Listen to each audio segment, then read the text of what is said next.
আমরা সবাই বিচার এবং সংস্কারের কথা বলছি।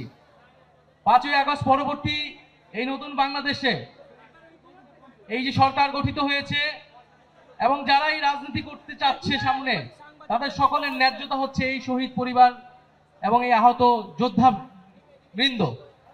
ফলে তাদের মনের আকাঙ্ক্ষা কি সেটা আমাদের সকলকে বুঝতে হবে। আজকে দেশে শত শত মামলা হয়েছে, এই শহীদ পরিবারের সদস্যবৃন্দগুলো মামলা করেছে, শেখ হাসিনা এবং আওয়ামী লীগের খুনিদেরকে আসামি করে মামলা করা হয়েছে। যদি এর বিচার ছাড়াই আরেকটি সরকার চলে আসে, তাহলে কি নিশ্চয়তা আছে যে আওয়ামী লীগকে আবার পুনর্বাসিত করা হবে না এই বাংলাদেশে? ফলে অবশ্যই বাংলাদেশের রাজনৈতিক দলগুলোকে, সরকারকে পরিষ্কার করতে হবে আওয়ামী লীগের ফয়সালা কি হবে। আমরা মনে করি 5ই আগস্ট বাংলাদেশের জনগণ আওয়ামী লীগের বিরুদ্ধে রায় দিয়ে দিয়েছে। বাংলাদেশে আর আওয়ামী লীগের রাজনীতি, এই ফ্যাসিস্ট রাজনীতির আর কোনো জায়গা হবে না, হবে না, হবে না। ফলে আমরা বলবো যে আমাদেরকে বলা হচ্ছে যে আমরা নাকি নির্বাচন পিছানোর রাজনীতি করছি। খুব পরিষ্কার ভাবেই বলতে চাই, পাল্টা কথা আপনাদেরকে বলতে চাই যে আপনারা বিচার ও সংস্কার পিছানোর রাজনীতি করবেন না। বিচার ও সংস্কারের প্রতি ঐক্যমত পোষণ করুন। নির্বাচন আমরা আপনাদেরকে করে দিতে সহায়তা করব। ফলে সরকারকে বলবো দ্রুত বিচার ও সংস্কারের রোডম্যাপ ঘোষণা করতে হবে। কত দিনের মধ্যে কোন প্রক্রিয়ায় আমরা দৃশ্যমান বিচার কার্যক্রম দেখতে পারবো এবং দৃশ্যমান সংস্কার আমরা বাস্তবায়ন করতে পারবো, সেটা সুস্পষ্ট রোডম্যাপ অবিলম্বে ঘোষণা করতে হবে।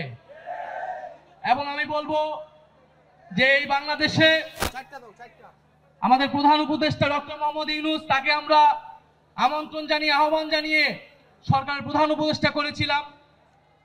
অন্যান্য উপদেষ্টাবৃন্দ রয়েছেন, সেনা প্রধান রয়েছেন, তারা প্রত্যেকেই কিন্তু কমিটমেন্ট দিয়েছিলেন যে মানুষের জানমালের নিরাপত্তা এবং বিচারের দায়িত্ব তারা নিচ্ছেন। ফলে এই কমিটমেন্ট থেকে কিন্তু তারা দূরে সরে যেতে পারবেন না, জনগণের সামনে কিন্তু তাদেরকে দাঁড়াতে হবে। ফলে আমরা কিন্তু কড়ায় গন্ডায় জবাবদিহিতা নিব যে আমাদের বিচার কতটুকু আদায় হলো, আমাদের সংস্কার কতটুকু আদায় হলো। রাজনৈতিক দলগুলা যদি নির্বাচনের জন্য এতই তাড়াহুড়া করে, ভোট যেতে গেলে কিন্তু সেই জবাবদিহিতা তাদেরকে দিতে হবে। ফলে আমি বলবো যে বাংলাদেশে যে ঐক্যমত প্রতিষ্ঠিত হয়েছে, আমরা সেই ঐক্যমত ধরে রাখতে চাই। আমরা কেউই নির্বাচনের বিরুদ্ধে না, বরং নির্বাচনে অংশগ্রহণ করব বলে আমরা নিজেরাও একটা রাজনৈতিক দল গঠন করেছি।